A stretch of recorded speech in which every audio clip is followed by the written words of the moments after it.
Good news! Central Americano MBBS just 34 lakhs. Columbus Central University.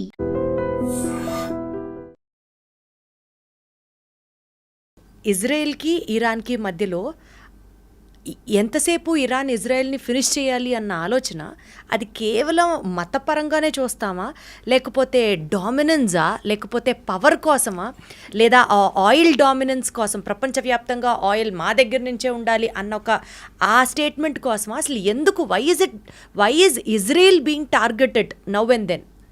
ఇండియాను ఎందుకు target చేస్తారండి? పాకిస్తాన్ కానీ మిగతా ఇస్లామిక్ నేషన్స్, టర్కీ చేస్తున్నారు, అజర్బైజాన్ చేస్తున్నారు. Why is India targeted? Hindu nation. Okay, Hindu nation అంటారు, కానీ మన దగ్గర ఉన్న ముస్లిమ్స్ ఆఫ్టర్ ఇండోనేషియా తర్వాత మన దగ్గర అందరికన్నా పెద్ద సెకండ్ లార్జెస్ట్ ముస్లిమ్స్ ఉన్న దేశం భారతదేశం. మీరు అడిగిన మతం పరంగా కాదు ఇది బేసికలీ వీళ్ళ లాజిక్. నేను స్టార్టింగ్ మీకు ఎక్స్ప్లెయిన్ చేశాను. Israel has no right to exist. రేపు చెప్తారనుకోండి పాకిస్తాన్ భారతదేశంగా ఉండని అసలు వాళ్ళకి అర్హత లేదు, వాళ్ళని ఫినిష్ చేసేయాలంటే మీరు ఎట్లా రియాక్ట్ అవుతారు? మా దేశం, మా ప్రాబ్లం మీకెందుకు అని చెప్పి ఇజ్రాయెల్ ఏం చేశారంటే, సరే వీ హ్యావ్ టు ఎగ్జిస్ట్. మా మీద ఆల్రెడీ 2-3 పెద్ద యుద్ధాలు జరిగినాయి మా మీద, మేము అన్నీ గెలుచుకున్నాం. ఇంకోటి అక్కడ ఒక చుక్క నీళ్ళు పడదు, వర్షం పడదు. అప్పుడు కానీ వాళ్ళ అగ్రికల్చర్లో నంబర్ 1 ప్రొడక్షన్, టెక్నాలజీలో దే ఆర్ నంబర్ 1, మిలిటరీ టెక్నాలజీలో దే ఆర్ సూపర్. వాళ్ళ ఐరన్ డోమ్ చూసాం చాలా మటుకు. మనం ఇజ్రాయెల్ గురించి చెప్తున్నాను. ఇరాన్ కాదు, ఇరాన్ అక్కడి నుంచి కొనుక్కున్నారు దొంగతనంతో. అది పాకిస్తాన్ చేసినట్లనే. పాకిస్తాన్ న్యూక్లియర్ టెక్నాలజీ జర్మనీ నుంచి దొంగతనం చేసుకుని తీసుకొచ్చిన మనిషి ఏక్యూ ఖాన్. ఆయన సెటప్ చేశారు వాళ్ళ న్యూక్లియర్ అంబిషన్స్. ఇన్ఫ్యాక్ట్ ఆ టైంలో 1980s 90sలో ఇజ్రాయెల్ ఆఫర్ చేశారు ఇండియాకి, మేము పాకిస్తాన్ దగ్గర ఉన్న న్యూక్లియర్ టెక్నాలజీని మొత్తం ధ్వంసం చేస్తాం, ఇప్పుడు ఇలాగా ఇరాన్ మీద చేస్తున్నాడు, దాడి చేస్తామంటే అప్పుడున్న కాంగ్రెస్ గవర్నమెంట్ ఒప్పుకోలేదు. ఆలోచించండి, అప్పుడు చేస్తుంటే మనకి థ్రెట్టే ఉండదు పాకిస్తాన్ దగ్గర. సరే దాని పక్కన పెడదాము. ఇప్పుడు ఇరాన్ కేసులో ఏమైందంటే, ఇరాన్కి న్యూక్లియర్ టెక్నాలజీ వాళ్ళ చేతికి దొరికింది, వాళ్ళకి యురేనియం దొరికింది, ఇంపోర్ట్ చేసుకోవచ్చు మీరు ఫర్ పీస్ఫుల్ పర్పసెస్. కానీ పీస్ఫుల్ అని ఇరాన్ ఎప్పుడు ఉండరు, మన అందరికి తెలుసు. వాళ్ళకి అంబిషన్ ఏంటంటే, ఒకటి మాకు వరల్డ్లో మేమే నంబర్ 1 లీడర్. అంటే ఒకవైపు టర్కీ ఏమంటున్నారంటే, మేమే ఒరిజినల్ ఖలీఫా, అక్కడి నుంచి మా లైనేజ్ డైరెక్ట్ ప్రాఫెట్ మొహమ్మద్ నుంచి మాకే, మేము ఖలీఫేట్ మేమే. ఒటువైపు సౌదీ అరేబియా ఏమంటున్నారు, హోలియస్ట్ సైట్స్ మా దగ్గర ఉంది, మెక్కాన్ మదీనా మా దగ్గర ఉంది, we are the original Muslim Islamic nation. ఇంకోవైపు పాకిస్తాన్, మన అసీం ముని స్టేట్మెంట్ చూసుంటారు, we are the second after Saudi Arabia, మేమే సెకండ్ లార్జెస్ట్ ఇస్లామిక్ నేషన్ అంటున్నారు. ఇప్పుడు ఇరాన్ అంటున్నారు మేమేం చేయాలి, మేము కూడా మా పవర్ చూపించాలని చెప్పి వీళ్ళు న్యూక్లియర్ ప్రాసెసింగ్ స్టార్ట్ చేశారు. ఆల్రెడీ వాళ్ళ దగ్గర బ్యాలిస్టిక్ టెక్నాలజీ ఉంది. బ్యాలిస్టిక్ అంటే మీకు ఒక 100 కిలోమీటర్ నుంచి 500-600 కిలోమీటర్ కొట్టచ్చు మీరు. ఇప్పుడు 1000 కిలోమీటర్ కూడా ఉంది, మిసైల్స్ కొట్టచ్చు. కానీ మిసైల్స్ని మీరు ఒకటి అమ్యునిషన్ పెట్టి పంపించవచ్చు, ఇంకోటి న్యూక్లియర్ వెపన్ పెట్టి పంపించవచ్చు. న్యూక్లియర్ వెపన్ ఎవరు వాడరు, ఉంటుంది దమ్కి ఇవ్వడానికి ఉంటుంది అంతే, నా దగ్గర ఉంది చూడు అని చెప్పడానికి. పాకిస్తాన్ చేసినట్లు మనం బ్లఫ్, మోదీ గారు అన్న వీ కాల్ దేర్ బ్లఫ్ అన్నారు. ఇరాన్ ఏం చేశారంటే, న్యూక్లియర్ ప్రాసెసింగ్ మొదలుపెట్టి వాళ్ళ పవర్ ప్లాంట్ ఉంది, వాళ్ళకి ఒక న్యూక్లియర్ పవర్ ప్లాంట్ అక్కడ వాడుకుంటారు. ఇప్పుడు మన హైదరాబాద్లో చర్లపల్లిలో న్యూక్లియర్ ఫ్యూయల్ కాంప్లెక్స్ ఉంది. మనం బయట నుంచి తెప్పించుకున్న యురేనియం అంతా, అది కాకుండా మన దగ్గర ఉన్న కొంచెం యురేనియం వాడుకొని దాన్ని ప్రాసెస్ చేసి రాడ్స్లో తయారు చేసి మన కల్పాకం కానివ్వండి, మిగతా మన కైగా లాంటి అటామిక్ పవర్ ప్రాజెక్ట్స్కి పంపిస్తాం. ఓకే, అక్కడ వాళ్ళు దాన్ని న్యూక్లియర్ పవర్గా వాడుకుంటారు, న్యూక్లియర్ పవర్ జనరేట్ చేయడానికి వాడుకుంటారు. దానికి ఒక ప్యూరిటీ లెవెల్ ఉంటుంది. ఓకే, అంటే మీరు వెపన్ గ్రేడ్కి వెళ్ళాలంటే న్యూక్లియర్ సివిలియన్ యూస్కి మీకు 20-40% ప్యూరిటీ ఉంటే చాలు. 40 కూడా చాలా ఎక్కువ. కానీ మీరు 60% దాకా ప్యూరిటీ మీరు, అంటే సెంట్రిఫ్యూజ్ అంటారు దాన్ని. మీరు కాలేజ్లో మనం ఫిజిక్స్ కెమిస్ట్రీ ఎక్స్పెరిమెంట్ చేస్తున్నప్పుడు ట్యూబ్స్ పెట్టి ట్యూబ్స్లో కొన్ని లిక్విడ్ సెంట్రిఫ్యూజ్ చేస్తారు, దాన్ని ఫాస్ట్గా తిప్పుతాం. దాని నెక్స్ట్ టెక్నాలజీ చాలా advance technology, same centrifuge technology nuclear యురేనియంలో యూజ్ చేస్తారు ప్యూరిటీ తీసుకురావడానికి. వీళ్ళు కూడా ఏం చేశారంటే, ఇరాన్ ఈ కొంచెం రిలాక్స్గా ఉన్న టైంలో యూఎస్ కానీ కానీ బయట నుంచి ఏదో ఇంకో పేరు చెప్పి ఆ సెంట్రిఫ్యూజ్ తెప్పించుకున్నారు. సో వీళ్ళు ప్యూరిటీ ఎక్కువ చేస్తాడం మొదలు పెడితే, యూఎస్ వాళ్ళు ప్రెషర్ పెట్టిన తర్వాత, మేము బాంబ్ చేస్తాం మీ మీద అని చెప్పిన తర్వాత, వాళ్ళు ఏం చేశారు, international atomic energy agency IAEA, వీళ్ళు వరల్డ్ వైడ్ ఒక వాచ్ డాగ్ అంటాం మనం. అంటే ఎక్కడెక్కడ న్యూక్లియర్ టెక్నాలజీ ఉందో వీళ్ళు అక్కడ ఇన్స్పెక్షన్ చేస్తారు. It's UN body, independent UN body అన్నమాట. సో ఐఏఈ ఏం చేస్తారంటే వాళ్ళు వచ్చి ఇరాన్ మీద మేము మొత్తం నిఘా పెట్టబోతున్నాం. సో వాళ్ళు ఏం చేస్తారంటే ఇన్స్పెక్షన్స్ ఉంటుంది వాళ్ళకి, సర్ప్రైజ్ ఇన్స్పెక్షన్స్. మీరు ఎందుకు వాడుతున్నారు, మీరు ఎక్కడి దాకా వచ్చారు, లేదు చూడండి మేము సివిలియన్కే వాడుకుంటున్నాం, ఆ రికార్డు చూసుకోండి అని చెప్పి అంతా చూపిస్తారు. అది కాకుండా వాళ్ళు సీసీటీవీ కెమెరా పెడతారు, చాలా హై రెజల్యూషన్, కంటిన్యూస్ మానిటరింగ్ ఉంటుంది ఇరాన్ మీద అన్నమాట. మన మీద కూడా ఉంటుంది, ఒక్కొక్కసారి మనం కూడా డిస్క్లోజ్ చేయాల్సి వస్తుంది. సో అది కాకుండా ఇరాన్ ఏం చేశారంటే ఈ ప్యూరిటీ ఎక్కువ పెంచడం మొదలుపెట్టారు.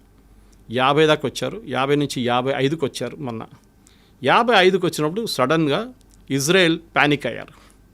ఎందుకంటే ఒకసారి 60% క్రాస్ చేస్తే వీళ్ళు న్యూక్లియర్ వెపన్స్ తయారు చేయొచ్చు.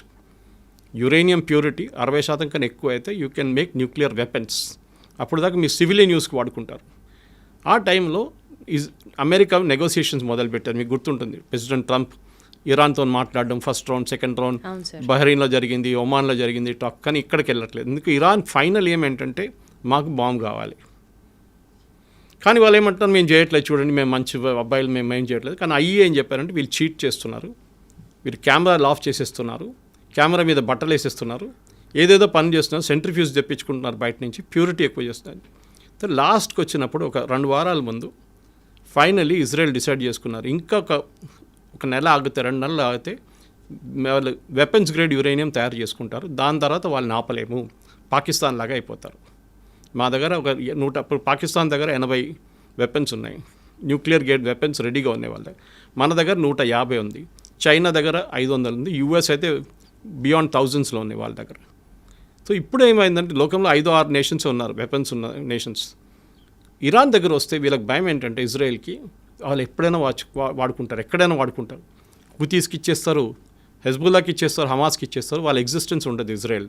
ఎందుకంటే ఒకసారి ఒక న్యూక్లియర్ బాంబ్ వేసిన తర్వాత దాని చుట్టుపక్కల ఉన్న 1000 కిలోమీటర్ దాకా మీరు అసలు ఉండలేరు. నెక్స్ట్ 5000 సంవత్సరాల దాకా ఉండలేరు మీరు అక్కడ. అది కంప్లీట్ అంత రేడియేషన్ ఉంటుందన్నమాట. మనం చూసాం హిరోషిమా నాగసాకిలో ఏం జరిగింది అనేది. సో న్యూక్లియర్ డెటనేషన్ అంటే చాలా సీరియస్ ఇష్యూ. దానికోసం మనం ఇప్పుడు డెటనేషన్ చేస్తున్నప్పుడు, మనం టెస్ట్ చేస్తున్నప్పుడు ఏదో ఒక డెజర్ట్లో వెళ్ళి చేసుకుంటాం మనం టెస్ట్. పోఖ్రాన్ ఎందుకు టెస్ట్ చేస్తామంటే పోఖ్రాన్ డెజర్ట్ నడిమిట్లో ఉంది, మన థార్ డెజర్ట్ నడిమిట్లో రాజస్థాన్లో.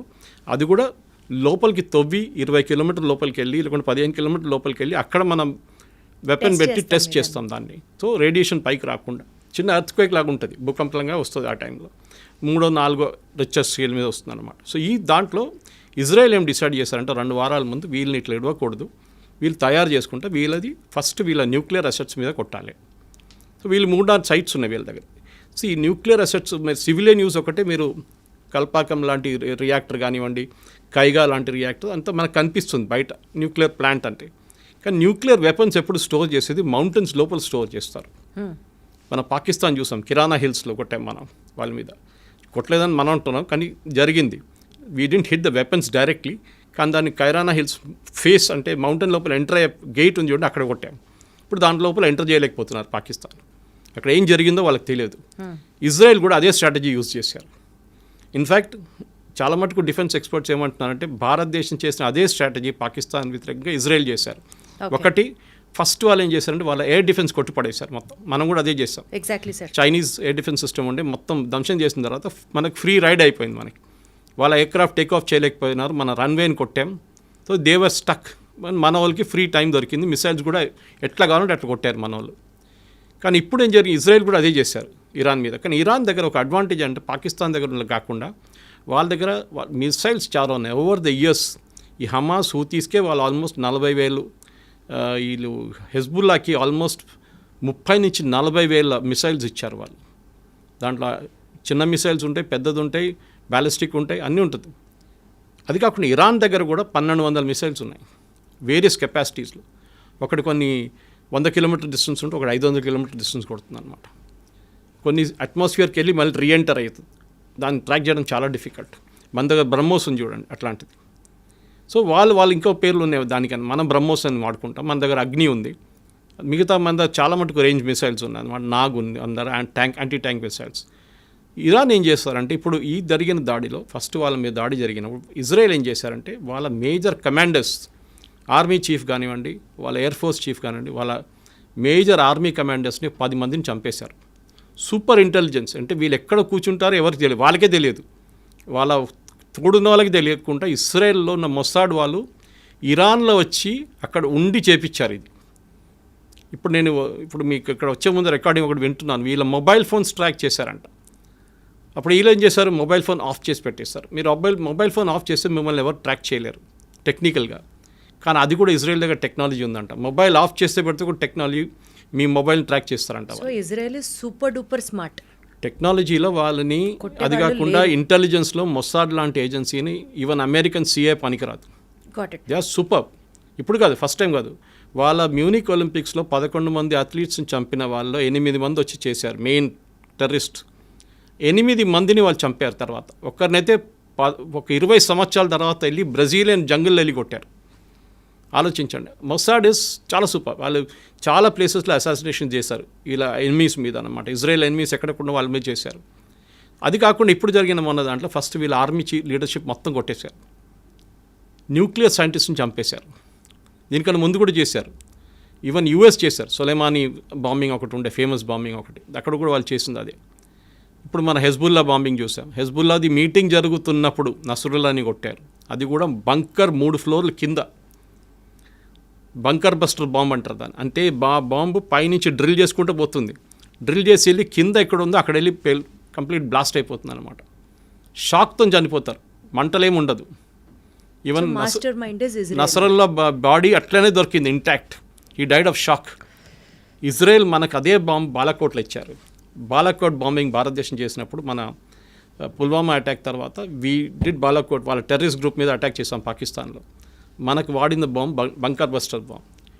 ఇప్పుడు ఇజ్రాయెల్ దగ్గర ఆ బాంబులు లేవు అన్నప్పుడు మనం ఇజ్రాయెల్కి ఇచ్చాం.